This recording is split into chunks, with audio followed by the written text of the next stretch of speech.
You see what we doing? We back at it. A lot of studio. Detroit is different, but this time it's a whole nother twist on it. You see these? You think you know about collard greens? You think you know how to season them? You think you know how they supposed to taste? What's the best pot liquor? Also, the best soil to grow them. Is it east side? Is it west side? We about to put all of this to bed. Because guess what? August 17th, come on out to Detroit is Different Garden. 1634 Clement Street, Detroit, Michigan, 48238. And we got the annual Collard Green Cook-Off Competition, sponsored by Bill Institute. Right in the neighborhood, the Hope Village community. We talking Linwood, Davidson, Dexter, and definitely 12th Street. Come on out, August 17th, from 4 o'clock to 9 o'clock. And remember, we got some blues for you too, because nothing goes better with collard greens than some down-home blues. The queen of blues, that is, Thornetta Davis, and also Luther Madman Keith. Check us out.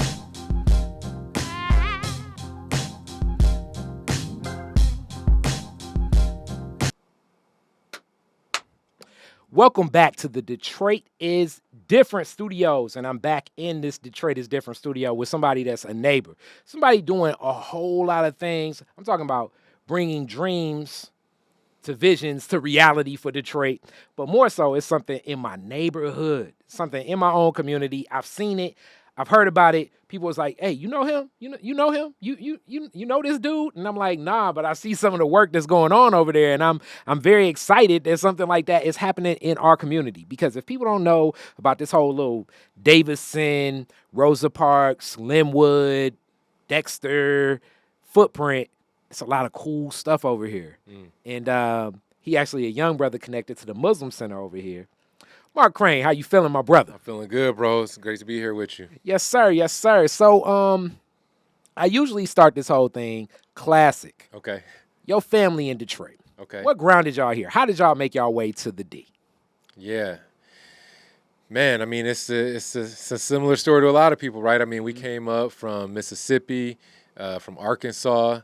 You know, my mom and my dad's side, both of their parents came up as children. Whereabouts Mississippi? Memphis, Jackson. Okay, Yeah. so main city, Mississippi. Yeah, Okay. yeah. I mean, let me say, that's the nearest big city. Okay, but it's one of them little small towns. There was farm people. You know what I'm saying? Like, and until my grandmother, God rest her soul, she passed away, into her generation started kind of dicing it up. They still held on to a lot of that land that Papa had down there and so forth. We would visit when I was younger. We did a lot of family reunions, but it's probably been, at this point, a solid 20 years since I visited family in the South. That's deep. Yeah. And let me say this. It's unique you mentioned Mississippi and Arkansas because they're so further west. And a lot of those brothers and sisters went to the Milwaukees, the Chicagos, Minneapolis. So I'm guessing you got a lot of Chicago family cousins and stuff. We got cousins in Chicago. Yeah, like our family reunion tends to circulate between Detroit, Chicago, and Memphis. Or I keep saying Memphis. I got cousins in Memphis, and I remember I have vivid pictures of the Memphis family reunions when I was a kid and going down there with my grandparents. So that keeps coming to mind. Okay. But yeah, it tends to circulate between Chicago, Detroit, and the South. And we've been doing, on that side of the family reunions for like 65 years straight. Which wow, is 65 years? Yeah. Wow. And what name? What name? Yep. Green. The Green family? Green family. Okay, yeah. so it's like y'all got a lot of Yeah. And then on my grandfather, that's my paternal grandmother's side is the Greens. My paternal grandfather is the Crains, and then my maternal grandfather is the Winstons. Also came up out of Mississippi, and my maternal grandmother actually came from South Dakota. So I'm part Lakota. So my grandmother was born on the Res, Pine Ridge. She met my grandfather when he was living in L.A., and then they came back to Detroit together. Okay. Yeah, so that's... Okay, so your family already has some mixes in culture that gave you a different lens of seeing the world, because I'm guessing your parents had to have had some different travels and journeys, not just necessarily sticking to one city, one place, one time. Well, I mean, my mom was actually born in L.A., but pretty much I think by the time she was 2, they were back here in Detroit, and so she was raised here. And my pops was born and raised here. Never wanted to leave. You know what I mean? I can imagine that if he was down, my mom they might have made a move, but he was like, "No, we from Detroit." You know what I mean? My grandfather actually started the first black-owned locksmith shop in the city. Wow. So if you know One Stop Locksmith over on Linwood and Tuxedo, that's I sure do. And they hey, my 89 Buick Century where I got my car from my grandmother, that this was her bedroom before. Okay. Many a times losing keys. Those were the people that helped sir. me out with that Yes, sir. situation, Yes, sir. man. Yeah, so I grew up working there, you know what I'm saying, doing service calls, spending my summers, my spring breaks, everything going there. It was cool because it's like for a long time, it was like if you were a black locksmith in Detroit, you had worked for my grandfather at one point. You know what I mean? When he had to retire early to take care of my grandmother when she got ill, and as it is too often in our community, that the family business doesn't often successfully pass to the next generation. So my father and my uncle eventually kind of split up. My father now locksmiths under a different name, First Choice Locksmith, but the shop is still over there. I still pass by it a lot, still pop in on my uncle periodically, you know what I mean? But that was my connection to this general neighborhood because we grew up on the east side. So my grandfather, when I was first born, they were still over here off Sturtevant and Linwood. And then they moved a little bit further west. My mom's side of the family is over off Churchill, off the Boulevard in Rosa Parks. And I still got a bunch of cousins and aunties over there. But when I was about 5 or 6, we moved far east, Cadgel and Warren. You got that right. And it's so funny. You're like going through the prompts of a Detroit is Different interview before I even get to ask the question, like, what neighborhoods and what? You already stomped these things out. Okay, so Cadgel and Warren is definitely deep east. That's like damn near like a whole nother word. Like when people say like, you ain't never been to the west side, it's like it's a distance. It's a distance between, and then it's definitely some cultural nuances and everything. But that neighborhood, when I think of that neighborhood, I think of a couple different things. First off, obviously, Finney had a heck of a basketball team, so I definitely think of the Highlanders. I think of it would be like a lot of like the ice cream shops and stuff like that. But a lot of kids seem to be in that neighborhood. I don't know why. It just speaks out in my mind for a long time. And young people, just like the social circle. Yeah. And it always reminded me of what this neighborhood was. So what was it like growing up? Like what was what was that community like for you? So my experience with the East Side is interesting, right? Because all of the rest of my family was still over here. Wow. So you were like the person. So every family gathering, y'all was traveling over. And people was like, I ain't driving way over there. And nobody did. You know what I'm saying? Thankfully, they acted like y'all was in a whole other country. You're right. But that was like I said, my dad never wanted to leave Detroit, so that was our version of going to Southfield or wherever. Was going as far to the east side as we could, right? But Mom's had a lead foot and knew how to get over here in like 8 minutes. So we was always still on Churchill with my cousins and stuff. But over there, man, I moved over there. We was like, I was probably in 3rd grade, going into 4th grade. And it was different, man, because we were like right in that corner where, kind of by Harper Woods, Grosse Pointe. So when we first got over there, it was an interesting landscape. It was 3 bowling alleys on 1 mile stretch of Warren. It was the fruit market, all this stuff. But pretty quickly, all of that kind of closed down. You know what I mean? We kind of watched that change right before our eyes. I went to Hansteen Elementary over there for a few years, but my mom was always looking for like different educational opportunities for me. And by 6th grade, she had actually put me out at Cranbrook. So when I was in 5th grade at Hansteen, our principal, she knew the dean of admissions at the boys' middle school at Cranbrook, who was a black woman at the time, forget her name, but she connected like 5 of us who were 5th graders to this woman, and I was the only one who actually ended up going through the whole process and enrolling there. And so I spent really the next 7 years driving 45 minutes, every day to school. My parents would drive 45 minutes, drop me off, drive back into the city, and then come get me in the afternoon. So it was a real different experience. And so let me ground the people that watch this that are out of town that don't know. Yeah, I left out some context. So Cranbrook would be you have like people know parochial schools, and the experience that is Cranbrook is, as I know it and how I've seen the campus, a different type of immersive experience for a child to engage, almost like a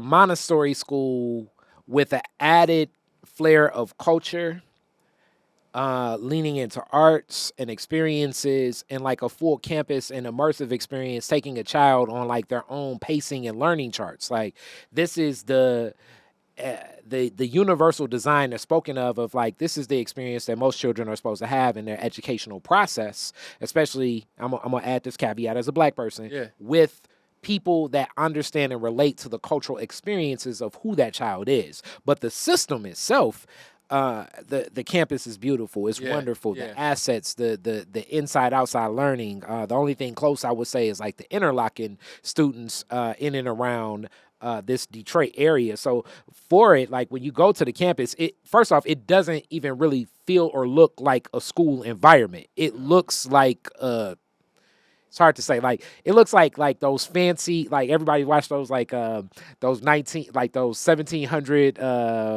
Hamilton movie types. It looks like something that like some king castle royalty would be a part of, right, and immersed in. Right. What was the experience like for you? It was a mixture of things, man. So when I started in 6th grade. So let me say, the high school is very different than the middle school. Okay, so in the middle school, it's very much like a day school for the rich white kids who live around there. Okay, and so I coming from Hanstein, where a classroom of 35, 3 white kids in the classroom, to go into Cranbrook, where the whole class is 50, and I'm one of 3 Black kids in the whole class, and the only one actually from Detroit. The other 2, one was, Black and Jewish and had been there since kindergarten, and the other one was his parents were like Coca-Cola executives, and they had moved up here from Atlanta. You know what I'm saying? So for me, I was completely isolated in that middle school environment. And because you at this point, he in the East Side cultural experience of kids. Like if you ever want to be entertained and probably be talked about while you're being entertained. Go spend a day volunteering in a day camp with some East Side kids from Detroit. Right. It will be very entertaining and funny as all get up. They're gonna joke about you, but trust me, it'll be a fun day. Right. Yeah. So that was the middle school was a trip. I mean, let me say between having to go out there and living right on the border of Grosse Pointe and like riding my bike into Grosse Pointe periodically and so forth, I got introduced to racism very early. You know what I'm saying? High school was different. By the high school, it's a more diverse community. It's more kids from Detroit. Most of the kids from Detroit in the high school were boarders. I was still driving every day, so that was a little bit different. But it was more Black kids. It was more international students. So a whole different vibe at the high school level. But like I said, the middle school was a bit more isolating. But after doing 3 years there, my mom was like, "Oh, she tried. I was supposed to apply to the Big 3, and I was supposed to look at some other. But I was kind of like, man, I want to stay here. I got a few friends. This is where I'm at. So like I said, we did. I did 7 years out there. Okay, and in that experience, this is the other thing about schools like that. Yeah. Schools like that are like colleges, where they say like you don't go to college to learn, you go to college for the network. The network of people you're with, like you say, like. There, I'm sure doctors, lawyers. The crazy thing is, man. I mean, there's a lot. I mean, very successful folks, graduates from our class. The crazy thing is, out of after having spent 7 years there, out of all my like high school friends that I still hang out with today, I have two white friends from that Cranbrook experience, the friendships that are actually still existing today. Yeah. One that's very strong, another that's like we catch up y'all once cool a year, when y'all you see know each what I mean? other. Yeah. And everybody else is the Black kids. But I spent 7 years with y'all. So, I mean, that just tells you, like, we were coming from totally different backgrounds. And when it was over, it was over. I didn't think it was going to be like that. But as an adult, I look back and I'm like, man, it says something that more of those relationships didn't stand the test of time. You know what I mean? And it's just part of life. And it also speaks to like just the realities of America, but it also is, I think, good grounding for a brother like you or a sister in that situation to recognize that, like, look, you can spend 7 years sitting next to, playing with, eating lunch with, And then like the minute that certain time changes, like you're no longer in that association, and now the world's apart. The realities of the culture, the family, the things, those staples just start distancing, especially when they think of the work that you're doing. And in reality, some of the work you're doing is because I guarantee a lot of the systems that they're a part of, that their families help build structures for, that you're looking to deconstruct. And they were sitting right next to you. Absolutely. Where now I'm sure they're Googling you.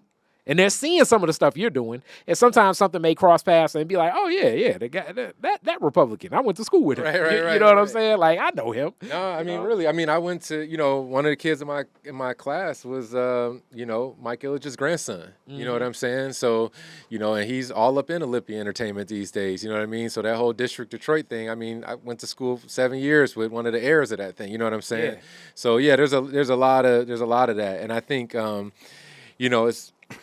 It's funny because you spend all this time with these people. I remember my senior year. I'm trying not to make this a long story. My senior year, we had this place in the high school called the senior bench, right? It was this one hallway. And I'm sitting on the senior bench at one point, and the kids on the senior bench are mainly like kids who've been there forever. Like they like had you. the whole Cranbrookers, right? Yeah. But a lot of us as black students, we hung out in our own space. I just happened to float between both spaces because I had been there so long. So I'm sitting on the senior bench, and somebody comes up with an iPod, and he's telling somebody else, listen to this thing. And they're like passing it around, they're laughing at it, and I'm like, yo, what y'all listen to? Kid goes, oh no, you're gonna get mad. So I snatched the iPod, right, and started listening to it. It's this wild song that a couple of these kids had made.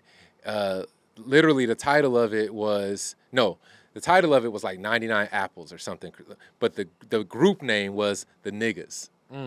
And 3 white boys rapping over the wackest beat you've ever heard, and just saying all types of racist garbage, right? So this is what I also like to highlight, because it's framed as if racism is like some hillbilly that only wears a "Make America Great Again" shirt, that eats mayonnaise for breakfast every day. Yeah. They make it seem like that. Right. It is also the systems of the most elite. Absolutely. The most affluent. Absolutely. The richest and the people with the access to. Like let's not frame, it's like it's convenient for media to frame racism as if it's, oh well, you would expect that from you know what I'm saying? Like most of those movies where like what's the class? Time to Kill. You know what I'm saying? Right. Nah. It's as much, if not more, racism in the corporate office. Absolutely. Than it is in the in the truck stop. And it's old money and new money, right? Because on the east side, stand next to Grosse Pointe. Grosse Pointe is old money, right? Yeah.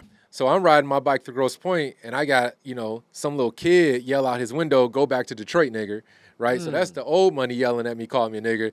Then I'm with the new money out in Bloomfield. Wow. And they they doing the same thing. You know what I'm saying? Right. And how do you wrap your mind around that at a young age, as this experience kind of happened? I got a nephew. My nephew is in L.A. Yeah. He's going to school. He was out of school. He's transitioned now. And it was actually a group of it was a group of like a mix, like of what I'm gonna call, like, I guess, what is it, white Latino students that were calling him a nigger. And then this is what's so funny, like my nephew in his proud stance, he was like, he never dealt with anything like that, but he was like, Mom, I want to wear my Black Lives Matter shirt to school tomorrow. And I was like, damn, that's to be 10 years old and to be that responsive and how to deal with that says a lot. But how did you deal with that? I mean, well, that's a lot of times that's what it makes you do. And a lot of I think people kind of respond to extremes in some, right? Like some people are going to take the route of like, okay, you're going to assimilate as best as you can. Other people, you're going to double down on that persecuted identity, right? And I mean, for me, it was the latter. You know what I mean? I was the president of what we call 4A, the African American Awareness Association on campus. At a place like Cranbrook, you got to have a little black student union because there's so few of you. You know what I mean? So for me, it was but what was interesting about it was, like I grew up in Detroit. Like I said, my grandfather, proud black-owned business. My other grandfather worked down at Coleman Young. I mean, he was in like maintenance at city county building, but in the Coleman Young administration. So I grew up surrounded by just proud, normalized blackness, right? And it wasn't until I got out there that I really even started dealing with white folks at all, or really having to interrogate these differences between us. And I would say, for me, ultimately what that experience did was, mom sent me out there to become a doctor or a lawyer or something. And for me, it actually put me on this kind of like social justice trajectory. Wow. Because I was every single day, I'm passing 7 Mile and Hayes. I'm driving up Woodward. I'm seeing, so many different differences just on my way to school, and wondering like, why is it that people have to live so differently like this? What is it that separates it? What is it that's creating these conditions, right? And so it put me on this trajectory where, like I said, I mean, I also grew up going to DAPSEP every weekend and summer programs, 6-7 years, right? And ultimately got to college and was like, I don't think I want to be an engineer anymore. I want to do political science and black studies. You know what I'm saying? So, wow, now that's deep, and I definitely wonder that Quad A group. When did it start and where those people were at? I'm pretty sure that's a Detroit is different piece in its own, because that has to be an interesting group of black folks. I'm imagining like today, you know what I'm saying? But carrying on, so you said political studies, blacks, like what school? What was your attitude towards that? Touching down in college, and what was the response of your family as you shifted? Because I'm sure everybody was thinking like, "Oh man, you spent all that time in Cranbrook. You probably gonna end up being like I hate to say it in the political perspective, non-political. Let's just say more so the career. They were thinking like a Ben Carson like path. You know what I'm saying? Right, yeah. Professional, not political. You know what I'm saying? Yeah, I mean, I thank God that my parents have always like let me and my siblings, my sisters, kind of chart our own course and always been supportive. You know what I mean? It was never a case where my mom was like, "You aren't meeting my expectations" or anything like that. You know what I'm saying? But yeah, I mean, it was supposed to be, a way for me to sort of climb this socioeconomic ladder that ultimately I had no interest in by the time I was done with it. You know what I'm saying? When I got to senior year at Cranbrook, my intention had always been to go to U of M. I from an early age, for whatever reason, that was in my head. I want to go to U of M. And I never really wanted to leave Detroit. Senior year rolls around. Cranbrook's the type of place where you have college counselors. The college counselor tells me that U of M is a reach school for me. Now, for me, I mean, I had put in my time. I had good grades. I had president of student groups. I had 3 season sports, like, for her to tell me it's a reach school for me was kind of insulting, to be honest with you. Like, and that's no offense to anybody at all. Like, but it was my own softened version, right, of the teacher telling Malcolm, you can't be a lawyer. You should think of something else. Be more realistic. You know what I'm saying? Yeah. They also made everybody apply early though. So by November, I had actually gotten into U of M, into the engineering school. And so there was like maybe 10 other schools that I was looking to apply to, and I dropped all of those applications, ended up applying to just 3 other schools, got into 2 out of those 3. Northwestern was the only one I actually visited, had a great time visiting as a prospective student. And I was like, you know what? I kind of liked it there. I'm coming back to Detroit anyway. I can get away for 4 years. You know what I'm saying? So I ended up deciding to go to Northwestern kind of at the last minute. Moms was not too happy about that. I remember freshman year, I was like struggling a little bit socially, and I called her one day like, "Mom, can you help me fill out the FAFSA? I think I want to transfer." She was like, "You want to be a Wildcat? You're going to graduate a Wildcat." That's funny. And that's unique that you go to what I call, it's like our brother or sister city of Chicago. And around what time, what years? This would have been 2005. Okay, so you're there at a time when definitely like that presence of, I think Mayor Daley, Daley was still there. You're there, and that Daley family, like you're there for Chicago. You know what I'm saying? And I'm not saying Chicago ain't Chicago now, but it's just different. A little different. Yeah. But you're there to kind of see that old guard. And for people that don't understand the racism that exists in Detroit versus the racism that exists in Chicago, it's a lot different because of events that impacted both cities. and even the suburbs. But Chicago, it like most people, I don't know if people watch from TV, but it's one of the few cities that like it's kind of like the old South in the sense of it's ingrained of like you're not supposed to be over here. Mm-hmm. Yeah. And you can't necessarily go there. Whereas being a Detroiter, we're everywhere within Detroit, and those rules apply to like, okay, when we get past 8 Mile, it's the implied we ain't supposed to be here. Exactly. But with Chicago, it can be like almost like you walk down one street, it's cool. Walk down the second street, it's cool. Walk down the third street, it's like, why in the hell is this black man walking down the street? Yeah. No, that's what it is. And Detroit would be similar if they hadn't landlocked us in the 20s. You know what I mean? If they hadn't stopped Detroit from expanding, right? Which has all types of implications for Detroit today in terms of tax revenue base and everything. But Chicago kept expanding. So, right, Inglewood, this famous black neighborhood in Chicago, was at one point a suburb, right? But the city kept expanding, and so Chicago is, over 200 square miles. People talk about how big Detroit is, but Chicago is massive. But, had Detroit also been able to expand and kind of annex those unincorporated areas or those townships and everything as they were being created, we would look a lot different. And it would be the same story where this neighborhood you can't go to. But because they locked our borders when they did, like you said, you cross these town boundaries instead of crossing these neighborhood boundaries. All right. And then Northwestern, I don't know if people know this, because a lot of times, like our understanding sometimes of universities is through sports being played, but the academic prowess and like esteem of a Northwestern is par depending upon the program, U of M or Stanford or any other university across America, and it also definitely has like a prestige to many of the people that go there. Yeah. How did you fit into the culture of that institution? Yeah, man. Let me just say, even though like Cranbrook is very much like a college preparatory type of school, I didn't have a whole bunch of background on Northwestern. And I think that's why I was so blown away when I visited that weekend. And I spent most of my time, of course, with black students. My host was black. I was going to the little black student parties and said, so it was, but it was still fairly new. I didn't know that it was as well regarded as it was, frankly. And really, I didn't even come to appreciate that until I became an alumni. And as you grow older, you start to be thankful a little bit more for these networks and for the doors that alma mater name can kind of open up, right? But while I was there, I mean, we were just putting in work. You know what I'm saying? I got to campus. We had, and I did this little 2-week program before school started. It was maybe about 30 of us. And we went to like our first party, and I was talking to one of the upperclassmen, and he was talking about this one woman who was the director of multicultural student affairs. She was a black woman.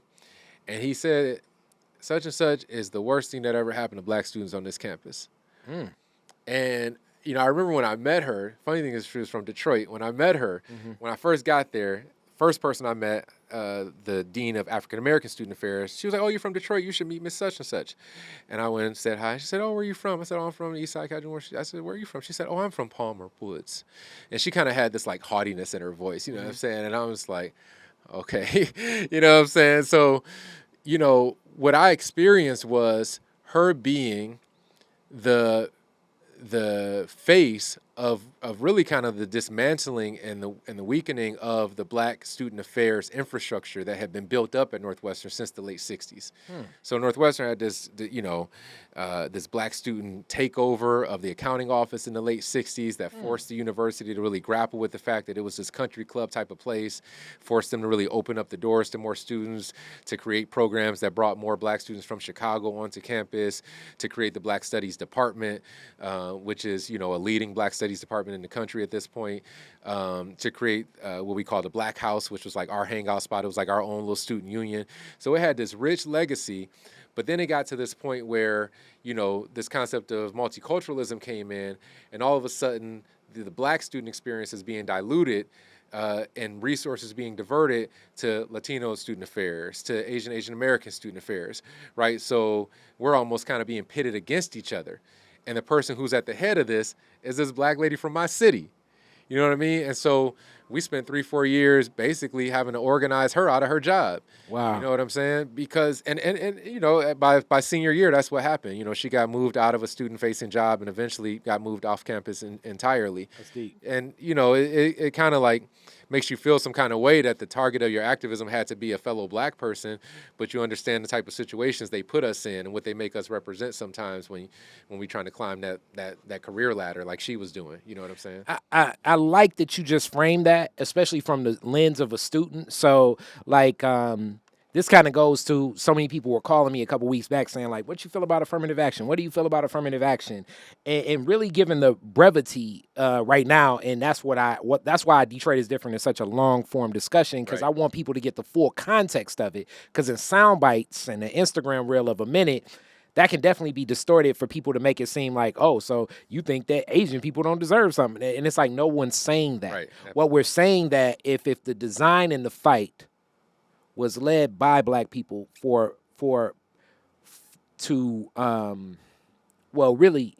me frame this even larger, because I'm working with Solidarity, and we're helping in Solidarity's communications crafting a message right now, and in it with the victory they just won, it's like, man, it's so beautiful that, you know, we honor the resilience, the character, and the dignity of all of the black leadership over time. Yeah.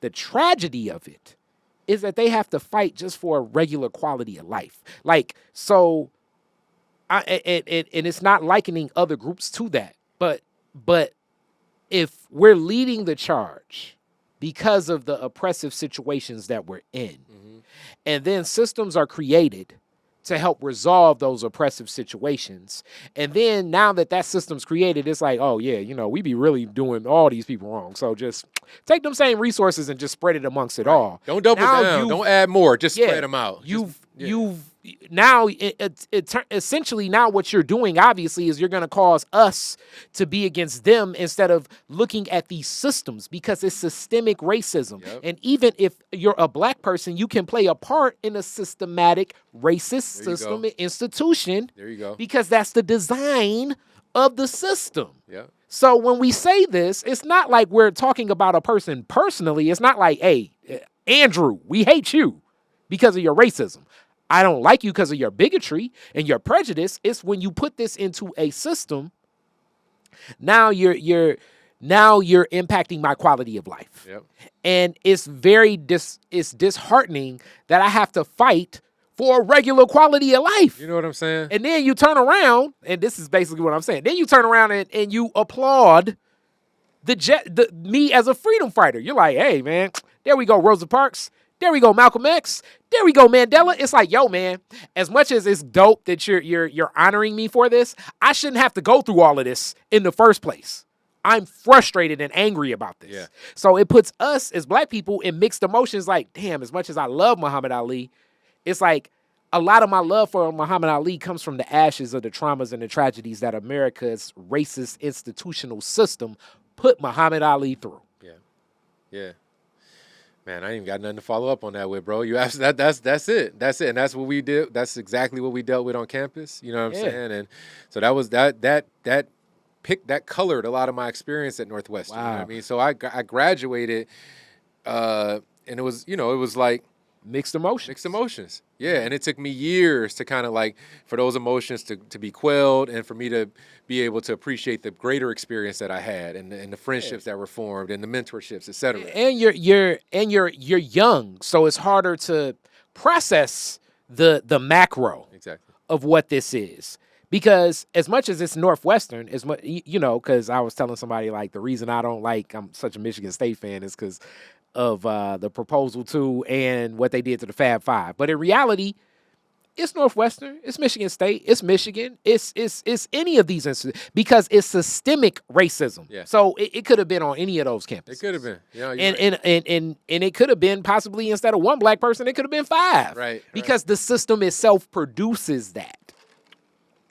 You know, hence when you reframe things as people talk about diversity, equity, and inclusion in such a discussion, it's like when you really reframe it, you have to culturally take it out of the context it is and then put it in something new. So the example I often use is like, okay, if you walked into a job interview and they said, hey, man, I want you to do the electric slide.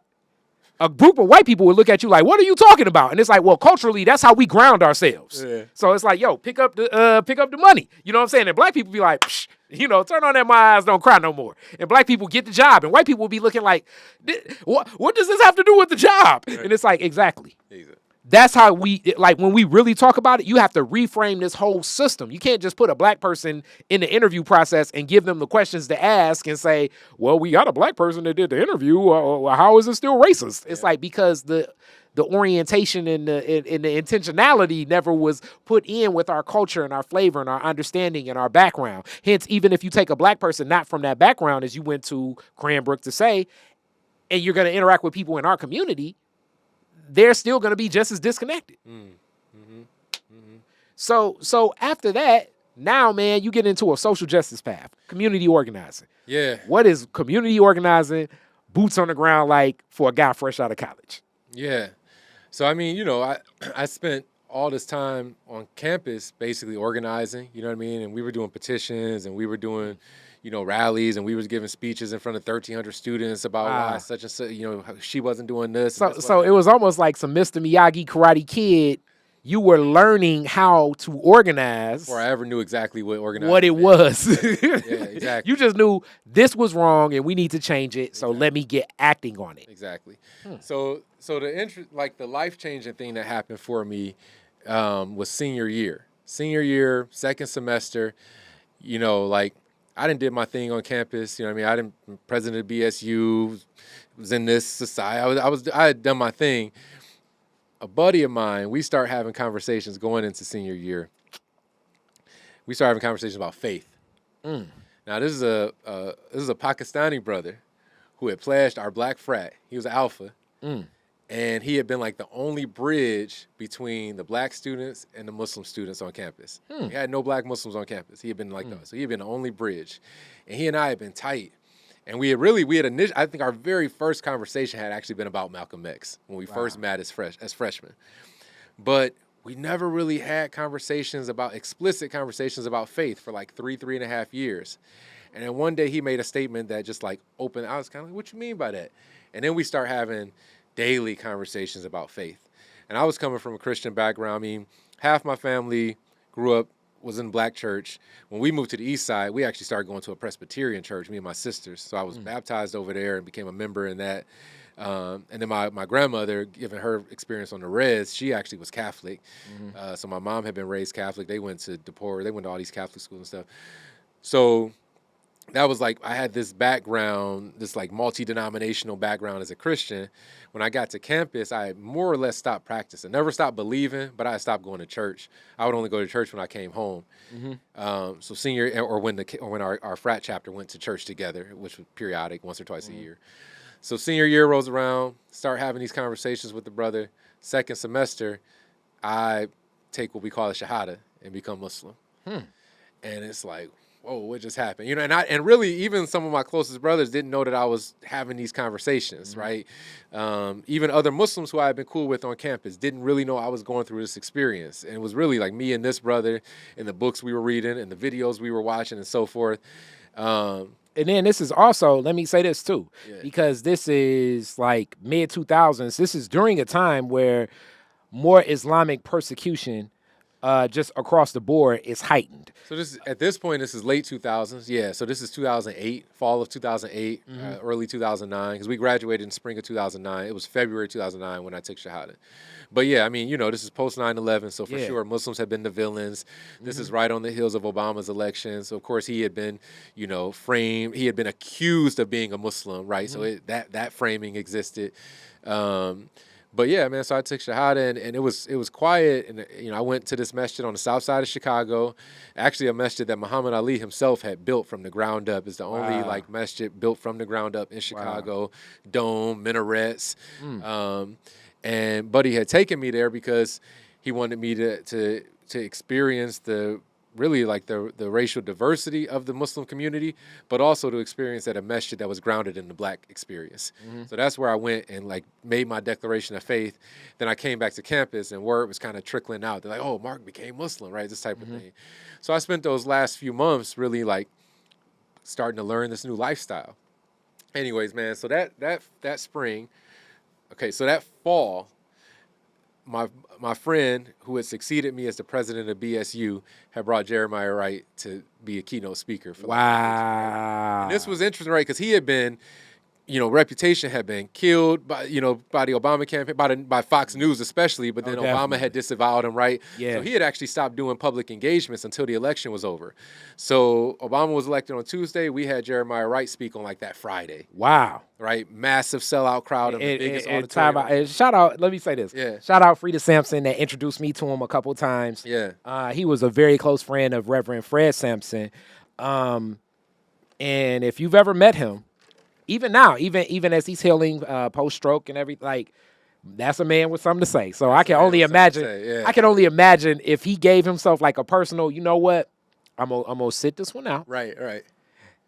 Man, talk about. I wish I could have a time machine. I wish I could have been there for that speech. And it was. I mean, the whole evening was like just electric. You know what I'm saying? And I first heard of Jeremiah Wright when I was in high school.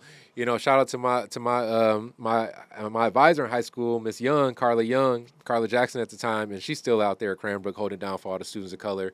Beautiful woman. She had introduced us to Jeremiah Wright through a speech that he gave at MSU, and I've pulled it up on YouTube as an adult, and it was an incredible speech where he talks about these like cultural like just. Basically, what the argument he's making is that we often compare Black Americans to white Americans when really we should be comparing Black Americans to Africans and white Americans to Europeans. And he's tracing these historical paradigms, and he goes through speech patterns and music and all, and like I think like along like 10 vectors. It was deep, right? Yeah, man. So then having the chance to bring him to campus when we were seniors, right on the heels of Obama being elected, right in front of 1,400 students, administrators in the crowd, my favorite administrator was right there. We had to call her out in front of everybody. You know what I'm saying? Like that. So it was incredible. So the Pakistani frat brother, because that was one of my frat brothers who was president who put on that event. The Pakistani brother, he's trying to match energy. So for like the Muslim Student Association main event, he gets Bill Ayers. Right. Now, Bill Ayers, of course, he was. This was the guy who, when Obama was accused of palling around with terrorists, this is who they were talking about. Yeah, radical white guy from the '60s, Weather Underground, right? So, and like I said, academically, I had studied Black studies and mainly like social movements and political science. So I'm like, man, this is gonna be dope. I'm here to see Bill Ayers. It was real interesting watching the Muslims grapple with this because I hadn't quite taken Shahada yet, but I'm going to some of their meetings, and some of them are upset that he's bringing this guy because they're like, man, they call this man a terrorist. He ain't even Muslim. Why are you trying to associate us with him? Right? Yeah. The other guy in the program was this Palestinian brother named Rami Nashashibi. I didn't know Rami from left to right. At one point, they were like, we should email Rami and see how he feels about sharing a stage with this guy. So they email him. Rami responds right away. He goes, oh, yeah, I'm on a board with Bill. He's cool. No problem. That's funny. Right? So I go to this event to see Bill Ayers speak, and I walk out of there only remembering this guy, Rami Nashashibi. I mean, he came in there and just killed it. Come to find out, Rami runs this organization on the southwest side of Chicago called the Inner City Muslim Action Network, IMAN, right? And so maybe a month later, I went to this event that they did. They do these things called Community Cafe. This community cafe, it was like at the Parkland Ballroom in Chicago off MLK and like around 45th, 47th. Man, it was crazy when I walked in there. I mean, the crowd, the vendors, the type of food, the books, they were selling everything, but really the artists. So the headlining artists, on the one hand, you had this brother, he had the Khalil Shaheed Quartet. Allah have mercy on Brother Khalil Shaheed. He passed away. But it was this like Moroccan jazz fusion band. And then the other headliner was One Below. And so to see these two acts back to back And then this like dynamic Muslim community, which I was just starting to learn about. I mean, it was really kind of like changing my whole. For people that don't know, I mean, you are, the classic Chris Rock joke. If you on MLK, you're in a black community. You know what I'm saying? Right. That's for sure a black community. But the other thing that's even here in this neighborhood, the Muslim Center, like people talk about my community, and I always tell people, like, look, if you want to get involved in some street business, this is a neighborhood where business is open. Right. But if you keep your head clean and you stick to yourself, you won't be bothered with. But furthermore, the Muslim Center is so respected in our neighborhood, right down the street from the Detroit Repertory Theater. It doesn't, it's unbothered because many of the Muslim brothers and sisters carry themselves with a level of respect and nature of respect for this community. And I'm not necessarily saying it like every Muslim is that, because I'm pretty sure somebody ready to be in the YouTube comments like, I know a Muslim that a Muslim that owe me $20 right now. Yes, that's him. But overall, they carry themselves with a different rapport. Yeah. Yeah. So for me to like close that story, like, I came out of college. I had been running a small web design firm since my senior year of high school. Me and a buddy had started it. So it kept some money in my pocket throughout college. Yeah. I graduate. I'm thinking, I'm going to keep doing websites for a minute. I'm going to try to establish this company. If I was smart, I would have brought myself back to Detroit wanting to do that. Instead, I decided to be a little fish in a big pond and stay in Chicago. Yeah. Probably about 6-7 months into it, I'm like, man, I'm not really feeling this no more. I had started tapping in with Iman a little bit. They had a job opening. And really, I felt like they're a community organization. I haven't really paid my dues. I shouldn't apply for this job.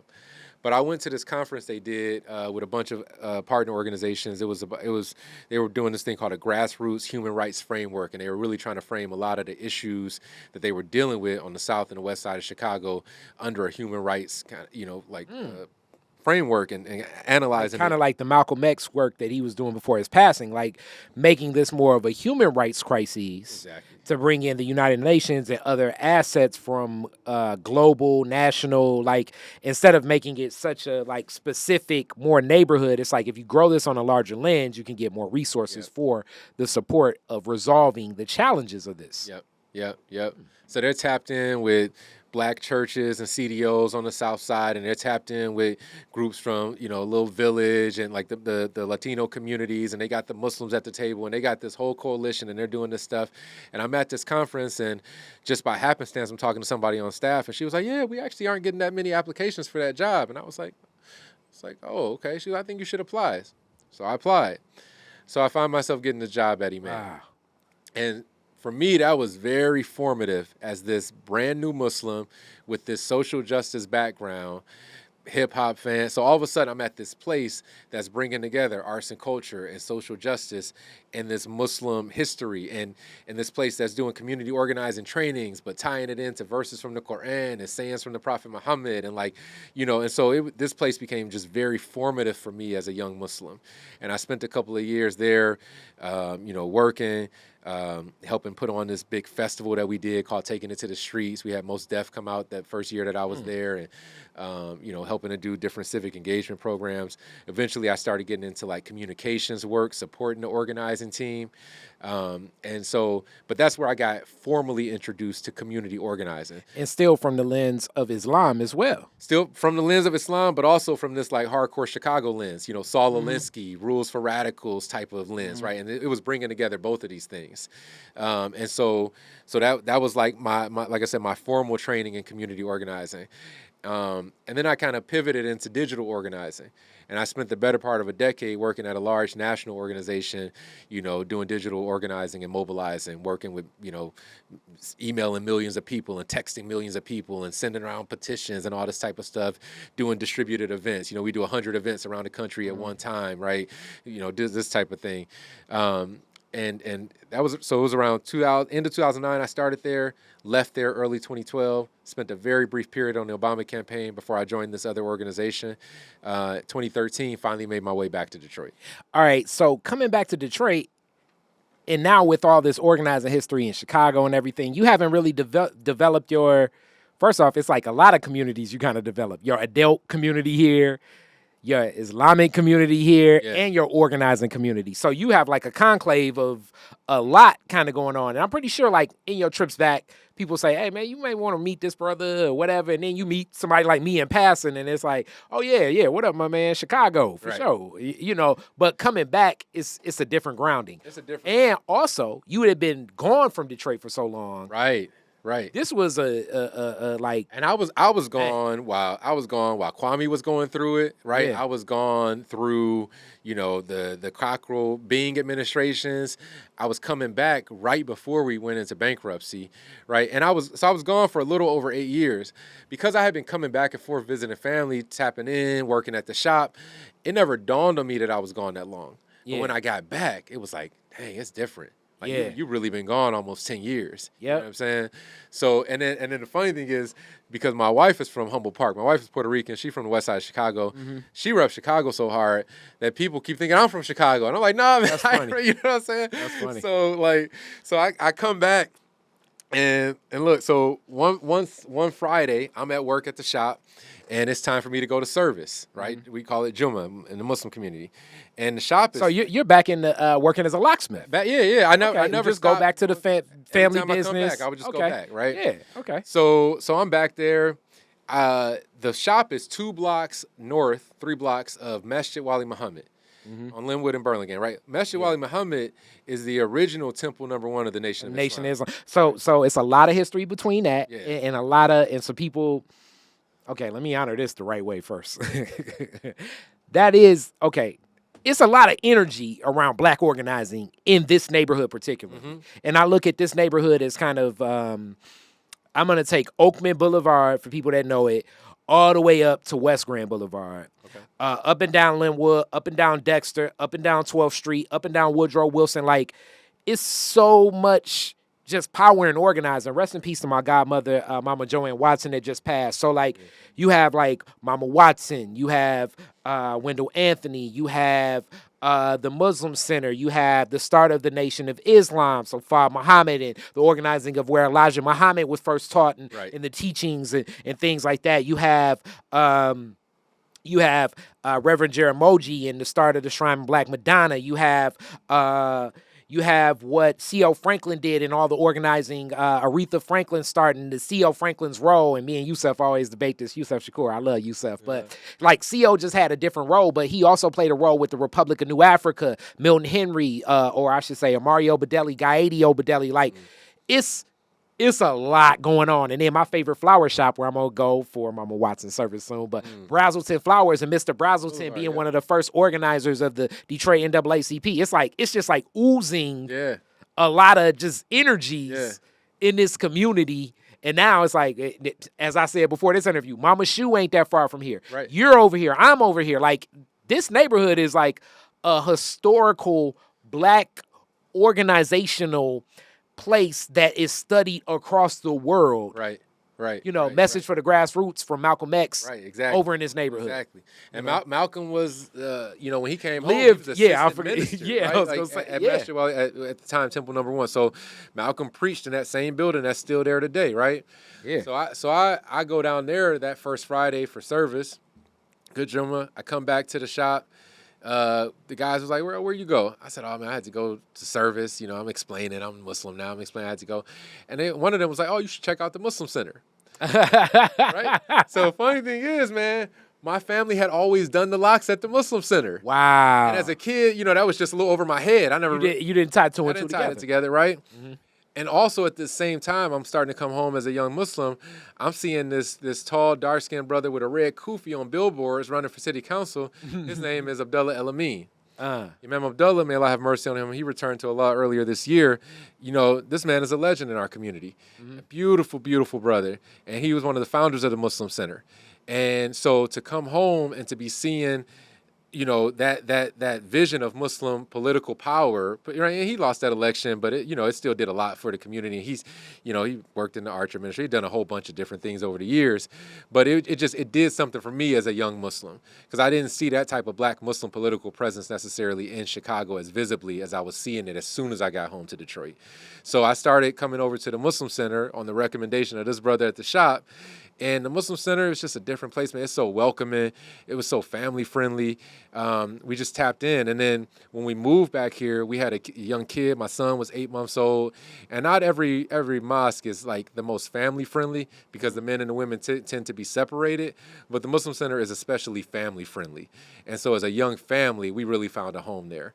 And so when I got home, I was coming home to do something in community. I didn't know what that looked like, but I was coming home to do work for Detroit. So I was coming home to work for my people.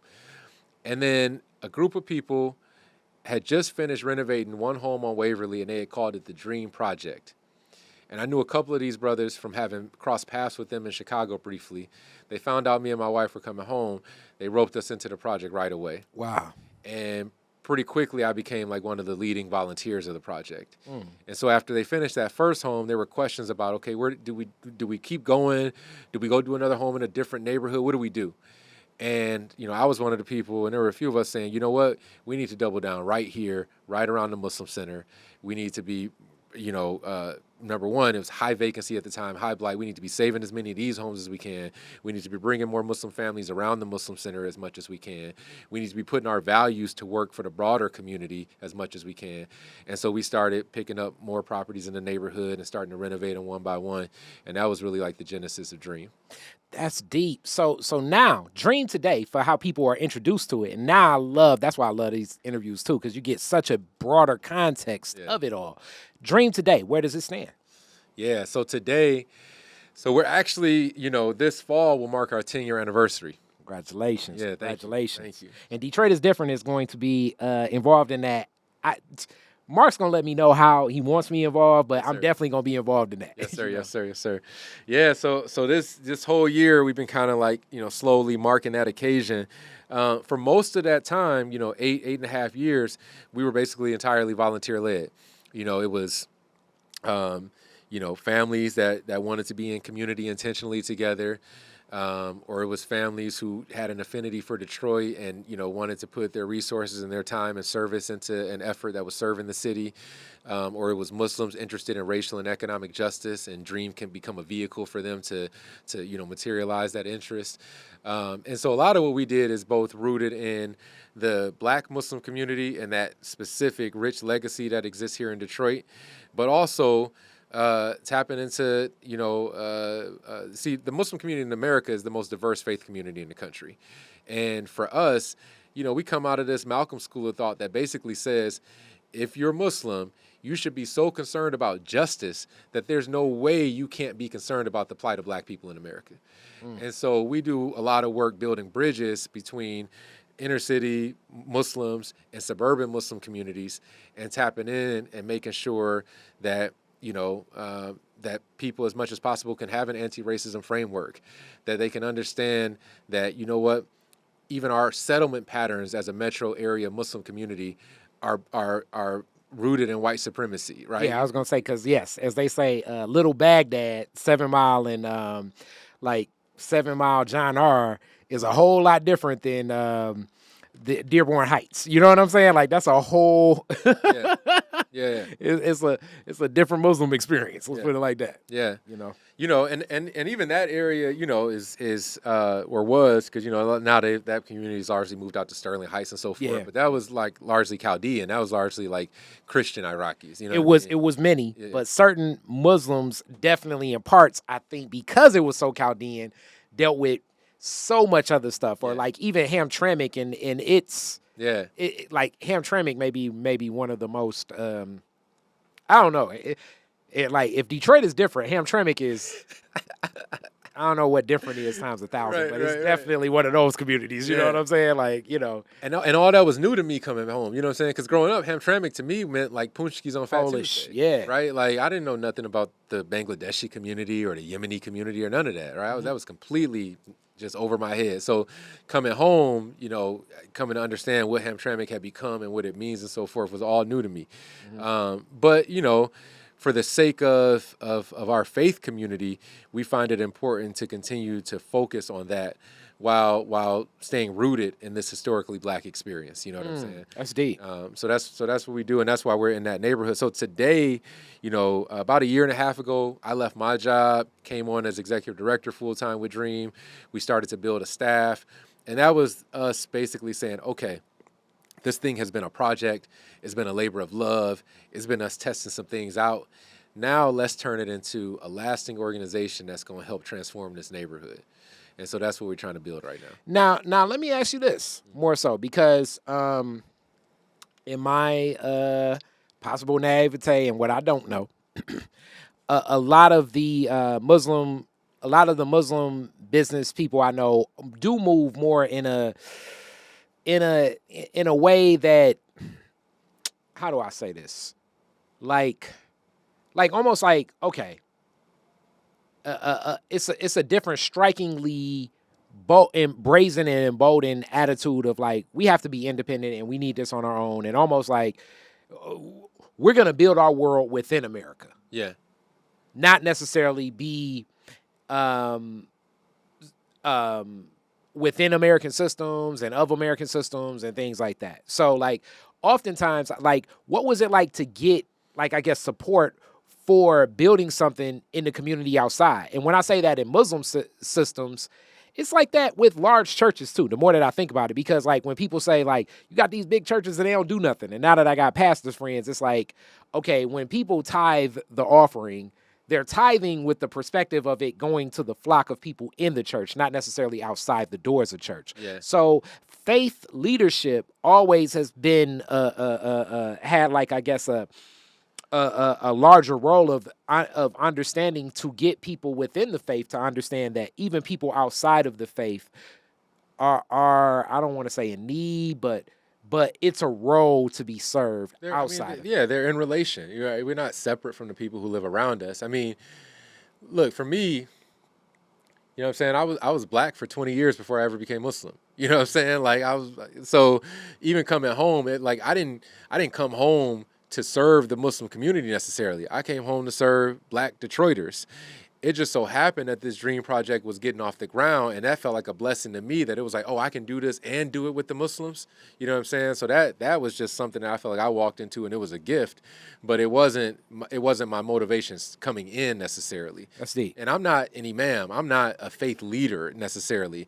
I'm an organizer and I'm a community servant, and so that makes people look at me a certain way. I'm an organizational leader now, but like I'm not anybody's imam other than my wife and children. You know what I'm saying? And so. And I don't try to hold that space. However, and we don't consider Dream a faith-based organization. We talk about it being faith-inspired. And when I'm talking to these Muslim communities, I do talk about the fact that Prophet Muhammad said that, there's no rights for the son of Adam except in these things: a house to cover his head, and clothing to cover his nakedness, and food and water. So we talk about the fact that the Prophet Muhammad, peace be upon him, identified a set of basic human rights 1,400 years ago. And whether you're a conservative Muslim or a liberal Muslim, a Black Muslim, a Pakistani Muslim, or whatever it might be, we should all be able to agree that housing is a human right. And that, we can't stand for, women and children not having access to homes. We can't stand for, lack of affordability. We can't stand for, mass homelessness. We can't stand for that. Our faith compels us to try to help solve those issues, right? We also often refer to another saying of the Prophet where he said that the angel Gabriel, he said, he advised me about my neighbor so much that I thought I would have to leave them an inheritance, right? And we have entire books about what defines a neighbor in the Muslim tradition, how far out, how many houses, how many, you know what I mean? And so for us, it's like, and that neighbor has nothing to do with that person's faith background. They are your neighbor, and you are in service to them because they are your neighbor. So with that being said, as we get closer to a close of today's interview, I would be remiss not to mention this, because the task you're taking on is a tall task for America right now, but especially Detroit. As the housing stock, I follow and I read, and people that watch this know I nerd out, and I'm sure you can tell I nerd out on I gobble up information. Yeah. But right now, with the pace of where housing is, it's said that I'm reading certain reports in America that they're saying possibly in about 15 to 20 years that somewhere between 2/3 to 3/4 of the housing stock will be corporate owned in America right now. Right. So that's a challenge for whatever faith you are, even A-Rod an and his atheist. private equity companies. Yes. Yeah. So it's like if that much of the housing stock is corporate owned, where does that put families, and how important does your mission feel each day as this reality is coming? Like Detroit is one of these places. Like I get people from across the country, as I'm sure you do, and they'll say, "Oh man, you can buy a $10 house in Detroit." What they don't tell you is you have a limited time of getting those repairs, and there are. I mean, the Housing Bank and Authority. Shout out the Sabree family. Adam Sabree did step in. Well, I should say.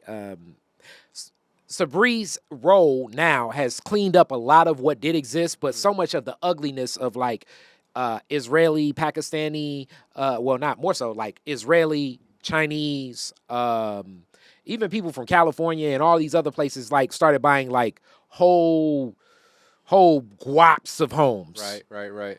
In housing stocks through the Land Bank Authority. Right. So Detroit is one of those places where like organizations will maybe gather the groups and almost make it like a mutual fund or trust or something, Right. where this group may own 60 homes. And that group that owns 60 homes now turns and talks to contractors about saying like, hey, you want to do all 60 of these roofs, which puts like that single home buyer in a tough situation to get the work and the repairs that you're doing, because now you're competing against corporate entities to actually, have a home that you can go into, you know? Yeah, no, it's difficult, man. I mean, number one, what I've learned through my organizing background is that, number one, no permanent enemies, no permanent allies. Yeah. Right? Sometimes you're going to work with this person on this issue. You might not work with them on this issue. Y'all might be against each other. Number two, I don't think that it behooves us to be purists. So, for instance, one of the brothers on my board, he runs a property management company. At heart, he's a very good brother. Do I love the property management model that's emerging today? No. But is he also lending me his expertise and contractor support and so forth and helping us do this more community-based model? Yes, right? And so there's some dynamics there. Sabree is a funny story, right? Because Eric Sabree, God bless him, he's a beautiful brother, and we cross paths at the Masjid, at the Muslim Center all the time. He was a target of our organizing work through the coalition. I was going to say he's been a target of a lot of organizing. Yeah. And like this is kind of similar to the Northwestern situation. Yeah. Like the system itself, just sort of like even the property management. And that's what I'm talking about. Systemically, I don't know if people recognize this, the housing market in America is changing to being a corporate-based model. So the whole idea of you, and really, I guess you could argue that a 30-year mortgage is a corporate-based model too, but that's another discussion. But now you're not even going to really be given that option. Where now it's going to be a debt. It's going to be way more in your face. You can be on the street within like 15 days of not paying rent. So here's how we deal with that. I would say like today. And this evolved over time, but I think in the last 5 years has crystallized as like our program model for the time being is housing development, economic development, and community organizing. So on the housing side, so far that's looked like single-family home rehabs, and we've done about 15 of them in the neighborhood over there, right? On the economic development side, it's about how do we help bring businesses back to Woodrow Wilson, and of course that's a longer, objective. Yeah. It's starting with us, doing entrepreneurship training, right? Like we're a whole site for the Prosperous Entrepreneurship Program. We've graduated like 100 aspiring entrepreneurs from our site, and we teach those classes at the Muslim Center, but through Dream. We're right now trying to. We're about to get into the permitting process for what we're calling the Dream Center, which is going to be our first like purpose-built office, a digital literacy lab, and a pop-up space with an outdoor community courtyard right on Woodrow Wilson and Tyler, about 6 lots that we purchased where we're going to put that. And then we hope that'll be the beginning of us starting to bring businesses back to Woodrow Wilson Street. And of course, businesses have to be met by a certain level of housing density and so forth. So it's a give and take. We got to do this many houses and then do some business. It's like it's a process. It's not like we can just drop down 20 businesses on Woodrow Wilson and expect them to be successful when all the blocks adjacent to them are half empty, right? Like we got to be realistic about what this looks like. But we also hold firm to a vision of seeing Woodrow Wilson thriving again, having green, eco-friendly businesses, having Muslim-run businesses the same way Linwood used to have it back when Masjid Wali Muhammad was at its height and Temple No. 1 was at its height, and Linwood was lined with, the bakeries and fish the markets and right, and all, right? Yeah. So that's part of that legacy that we tap into. And then the organizing work is both about the local resident base as well as, again, bringing the metro area Muslim community into the fight for racial and economic justice in Detroit's neighborhoods. So as far as the local resident base goes, when we started doing this work, it was right on the heels of the Detroit Future City Plan coming out. And what they wrote for our neighborhood was what? They said it should be an ecological innovation zone. Mm-hmm. They said population loss is too high. This neighborhood ain't coming back. Yeah. We should focus on controlled overgrowth of vacant lots, shallow pools to collect rainwater. And I talked to people. I said, my wife took a walk through the neighborhood at night when we first moved over here. She came home. She said, man, I ain't walking around here at night by myself no more. I say, ask a woman what a controlled overgrowth of a vacant lot means, right, in practice, right? Yeah. So in our early years, we really had to push back against that narrative that our neighborhood wasn't worth saving or that it had no future. I got neighbors who've been over there for 5 generations, right? Miss Peggy at the end of the block been living in a house for 60 years. She ain't going nowhere. The Muslim Center, the Huda Clinic, the rep's been there 65 years. The Muslims between the Muslim Center and the Huda Clinic have put, $5 million into that little area just in the last 20 years. Yeah. We're not walking away from this infrastructure, you know what I mean? So don't tell us our neighborhood is dead. So we had to push back against that narrative. But we also had to start working with all the local residents to build a local block club, which became a community association, so that the neighbors could have the voice and the agency to say, nah, our future got a neighborhood, and we're going to tell you what it looks like, right? And so, again, it's those 3 areas. And I think it was around 2018 or 19 where we tapped into the Coalition for Property Tax Justice, and that just made sense because we had been fundraising, at that point, hundreds of thousands of dollars to renovate single-family homes. And we had to step back a little bit and say, okay, that's a lot of work for an important but relatively small difference. We have to be plugged into what are the systemic issues that are making Detroit's neighborhoods look like this. And the property tax foreclosure crisis is definitely one of them. You know what I mean? That's Wayne County hollowed out a lot of our neighborhoods through property tax foreclosure. It sure did. And I got other points to give, but man, we're going to have to get you back on that one. Classic Detroit is different, man. This was a fun one. And y'all see the connection, man. Yeah. So Mark going to come back. Mark's going to be an annual. Man, time flies too fast doing this, man. So, classic one. These are the classic ones. But before we get that, how do people get in contact? How do people support? I know you got something big coming up. So I got my thing later, but you need to start your Saturday off with what's happening. The Dream Street Fair is back this year. So we did this street fair for 3 years running before COVID. We had to put it on hiatus. We coming back this year. We got Freeway. We got this beautiful group called Ain't Afraid coming up from Ann Arbor. This brother named Khalil Ismail from Baltimore.